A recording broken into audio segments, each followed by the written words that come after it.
Hai, my name is Dean and welcome back. Di video kali ini aku mau nentuin buku Colleen Hoover mana yang bakal aku baca dari kalimat atau paragraf pertamanya.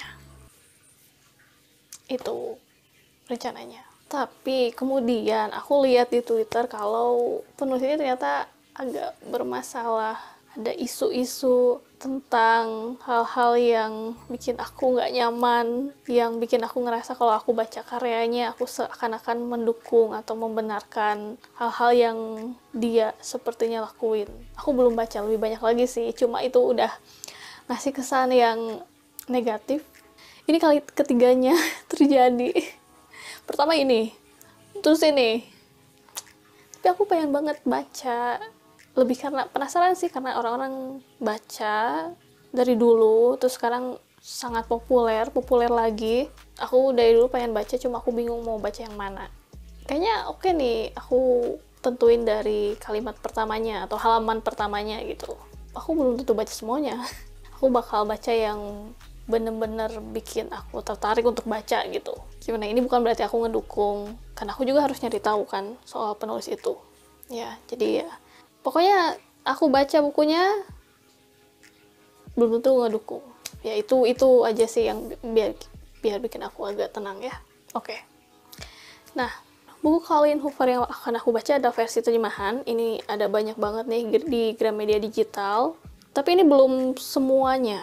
Masih ada buku-buku yang paling baru sih kebanyakan yang belum ada terjemahannya. Dan aku bakal mulai dari buku yang pertama, maksudnya yang pertama kali terbit ya, bukan pertama kali yang diterjemahin ke bahasa Indonesia sesuai tahun terbit, jadi yang awal-awal dulu. Ini juga sebenarnya ada series dan ada buku 1, 2, 3, tapi aku cuma bakal baca buku atau bakal ngeliat buku pertamanya aja ya, soalnya kalau aku buka buku kedua, ketiga, takutnya aku kena spoiler. Dan kalau aku nggak baca buku pertama, nggak tertarik gitu ya kan, kemungkinan aku nggak akan baca buku kedua. Tapi kalau buku keduanya ternyata menarik, ya itulah. Pokoknya aku cuma baca atau aku cuma ngecek yang buku pertama aja. Karena ya mempersingkat juga, karena ini banyak banget nih, banyak banget. Mari kita mulai dari buku yang terbit tahun 2012, Hopeless. Ini adalah buku pertama dari series Hopeless. Mana sih? Oh ini. Oke. Minggu 28 Oktober 2012, pukul 19.29. Aku berdiri dan melongok ke bawah ranjang, menahan nafas karena takut mengeluarkan suara-suara yang tersekat jauh di tenggorokanku. Aku takkan menangis. Aku takkan menangis. Ini udah kayak 3 kalimat. Menarik nih, aku pengen tahu kenapa dia pengen menangis dan kenapa dia nggak boleh ketahuan menangis atau nggak mau menangis. Mungkin karena dia udah nangis dari terlalu lama nangisnya dan dia pengen berhenti. Dan ini juga judul babnya pakai hari, tanggal, tahun, dan sampai jamnya. Ntar aku lihat sih daftar isinya juga dipisahin, dibagi berdasarkan hari, bahkan per jam gitu. Apakah ada sesuatu yang terjadi, yang apakah kejadiannya dibatasi waktu gitu, terpacu sama waktu. Terus kan ini 2012 ya, sama kayak tahun terbitnya ternyata. Terus ada bab juga yang ngambil setting tahun 1998. Oh, jadi kayak ada flashbacknya. Loh, kok jadi nggak cuma ngelihat ini ya kalimat pertamanya. Ya, sejauh ini menarik ya. Kita ke buku selanjutnya aja dulu. Buku selanjutnya adalah Slam. Ini juga terbit tahun 2012 dan masuk ke series dan buku pertama di seriesnya.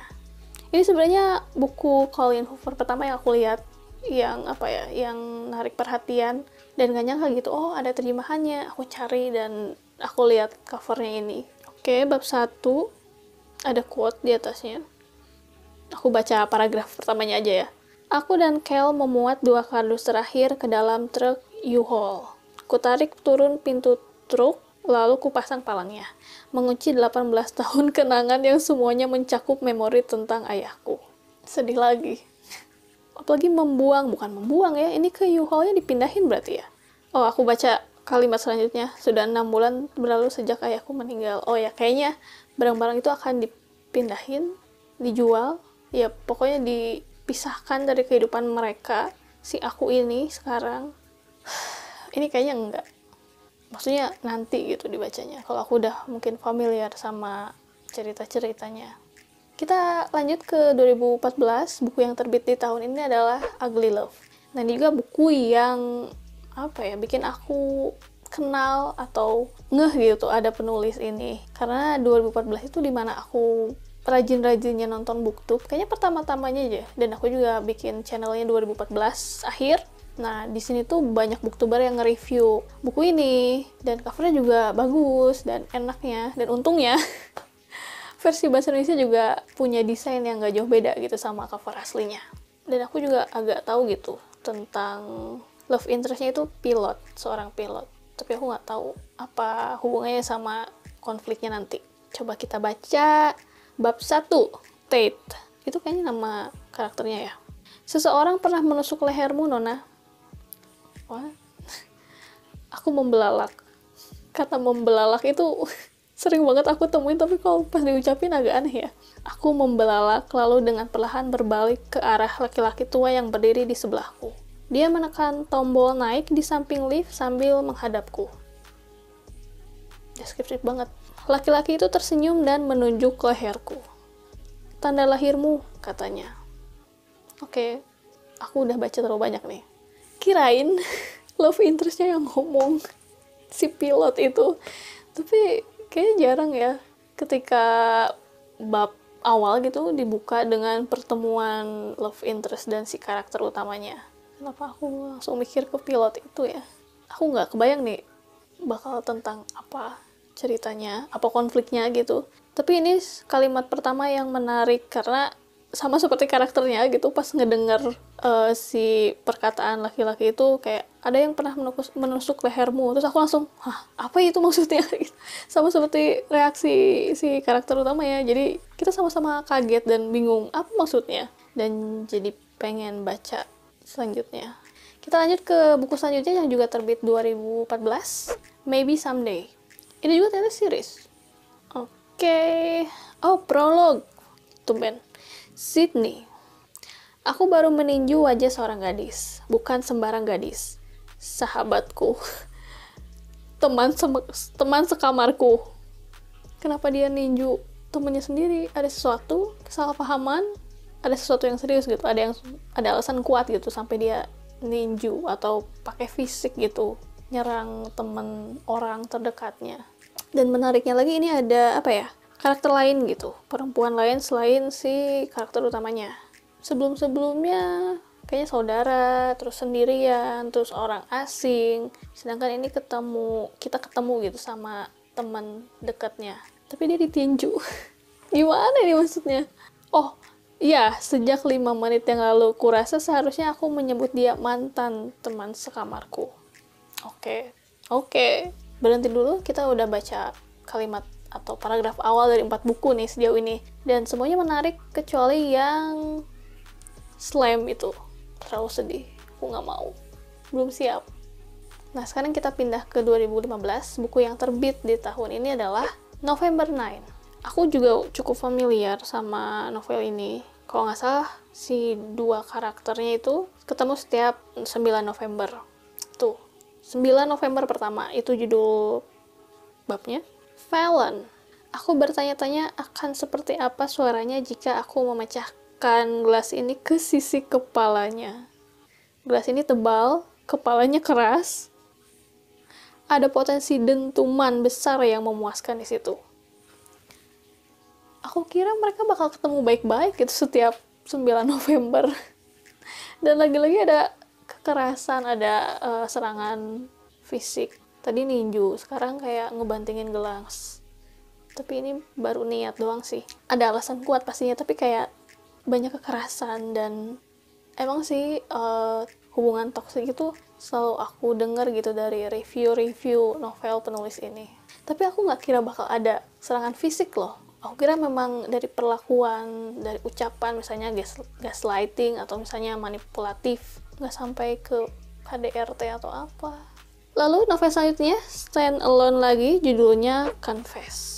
Confess? Mana Confess? Pengakuan. Oh, prolog lagi. Auburn. Aku berjalan melalui pintu rumah sakit, menyadari ini akan menjadi kali terakhir. Sedih nih ini kayaknya. Di dalam lift, aku menekan tombol nomor 3, mengamatinya menyala untuk kali terakhir.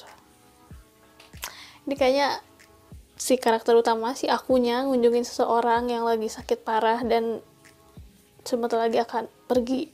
Pintu lift terbuka di lantai 3 dan aku tersenyum pada perawat yang sedang bertugas. Mengamati ekspresinya ketika dia menatapku iba. Untuk kali terakhir, udah nggak akan baca yang ini dulu. Terlalu menyedihkan, aku nggak akan kuat.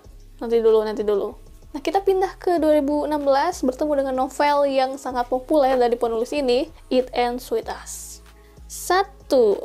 Saat aku duduk di sini dengan kaki menjuntai, mengapit birai tembok, menatap ke bawah dari lantai 12, di atas jalanan Boston, mau tak mau aku berpikir tentang bunuh diri. Bukan membunuh diriku sendiri, aku lumayan suka hidupku dan bertekad menjalaninya sampai selesai. Terus kenapa? Aku hanya berpikir tentang orang-orang lain dan bagaimana sampai akhirnya mereka memutuskan mengakhiri hidup sendiri. Kenapa? Depresif banget ini. Aku kira ini tentang kisah romantis, bukan romantis juga ya, maksudnya ini romance kan, dan sampulnya pink, dan aku bingung, ini dan paragraf selanjutnya tentang, ya masih ngebahas tentang bunuh diri, kematian, dan berbeda sih sama buku-buku sebelumnya yang nampilin si karakternya lagi ngelakuin sesuatu. Dalam satu kalimat itu kita kebayang gitu apa yang terjadi, walaupun belum ketahuan sih. Ini lebih samar lagi sih kata aku. Kayak dia lebih ngebahas sesuatu yang bukan dia lakuin gitu, bukan tentang dirinya. Terus dia mikirin siapa yang mungkin ngelakuin itu. Ini agak mengecewakan sih karena aku berharap banyak sama novel ini, tapi kalimat pembukanya nggak terlalu menarik buat aku. Kita pindah ke 2017, novel terakhir yang udah ada terjemahannya, Without Merit. Bacanya Merit. Astaga, Din. Merit. Kayak Merit. Nama karakternya Merit? Bukan. Bab 1. Aku memiliki koleksi trofi yang mengesankan. Trofi-trofi yang tidak aku menangkan.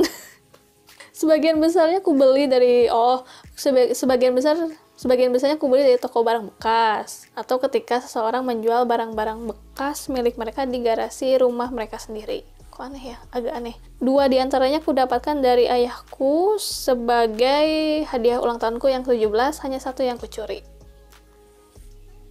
Kenapa dia ngoleksi trofi yang nggak dia menangin, yang dia menangkan, dan kenapa itu penting itu buat dia dapetin trofi sampai dia mau nyuri, sampai dia beli punya orang lain. Itu ada tulisannya nggak sih? Maksudnya menangin juara keberapa gitu, untuk lomba apa, dan dia dapetin hadiah trofi. Berarti ini sesuatu yang penting. Trofi ini kan kayak hadiah atau apresiasi. Mungkin nggak, dia tuh kayak nggak diapresiasi dan ngeganti bentuk apresiasi itu dengan dalam bentuk trofi. Trofi curianku mungkin adalah trofi yang paling tidak aku sukai. Trofi curianku mungkin adalah trofi yang paling tidak aku sukai. Terus kenapa dicuri? Kenapa disimpan juga? Bingung deh. Namanya siapa? Oh, namanya Merit kan, bener. Gimana sih ini? Aku jadi penasaran. Gimana kamu itu trofi? Oke, ini adalah novel terakhir Colleen Hoover. Maksudnya novel terbaru Colleen Hoover yang udah ada terjemahan versi bahasa Indonesianya di Gramedia Digital. Novel-novel selanjutnya seperti Verity, Regretting You, Reminders of Him, terus sequel It Ends With Us, It Starts With Us, yang belum terbit juga sih sebenarnya. Itu belum ada versi terjemahan bahasa Indonesianya. Jadi ya, pilihan aku tadi novel-novel itu. Dan novel yang paragraf pertamanya menarik dan aku pengen baca lebih lanjut adalah Ugly Love. Ya, karena memang aku dari awal udah tertarik sih sama novel itu. November 9, dari konsepnya sih, walaupun agak gimana gitu ya sama kekerasannya di situ, semoga nggak dilakuin. Dan yang terakhir tadi, Without Merit. Aku pengen tahu apa yang terjadi sama trofi-trofi itu. Ketiga novel itu punya kalimat atau paragraf pertama yang ngundang rasa penasaran. Jadi pengen tahu gitu, apa kelanjutannya. Kenapa? Kok bisa? ini apa sih yang terjadi? Dan aku agak kecewa sih sama yang It Ends With Us. Enggak, apa ya, dari kalimat pertama sih aku nggak tahu ya, mungkin di isinya di bab-bab selanjutnya ada yang menarik gitu sehingga bikin orang-orang pada baca buku itu. Kasih tahu aku buku Colleen Hoover favorit kalian kalau kalian udah baca, terus apakah benar dengan penilaian awal aku soal paragraf pertamanya, apakah kalian setuju atau mungkin punya pandangan lain gitu. Dan soal pandangan, gimana pendapat kalian soal penulis yang agak bermasalah gitu? Apakah bikin kalian agak sanksi atau jadi nggak mau baca karyanya, merasa bersalah, atau gimana? Kasih tahu aku di kolom komentar di bawah. And if you like this video, don't forget to give thumbs up, subscribe, and thank you for watching.